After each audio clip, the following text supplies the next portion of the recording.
বাজারে দেখলাম এই যে দেখেন এত বড় বোঝা ও নিয়ে টেনে এগুলা বিক্রি করতেছে। তারপর আমি টানলাম, সেই মাথা থেকে দৌড়ায় দৌড়ে আসছে। তো দেখেছেন এগুলো বিক্রি করো কেন? এই যে আমার শরীরটা খারাপ দিকে গেছে। আম্মার শরীরটা খারাপ। বাবা কি করে? বাবা মারা গেছে গাড়ি অ্যাক্সিডেন্টে। ও আল্লাহ, বাবা বলে মারা গেছে, আম্মার শরীরটা খারাপ বলে। তো ভাই বোন তো দুই ভাই দুই বোন। হুম।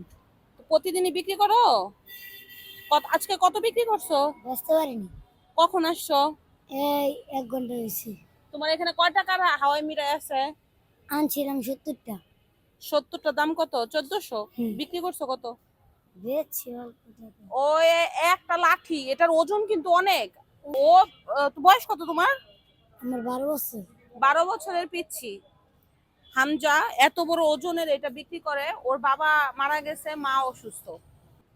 30টা হাওয়াই মিঠাই দাও। 30টা। ওর কাছ থেকে আমি এখন 30টা হাওয়াই মিঠাই কিনে নিব।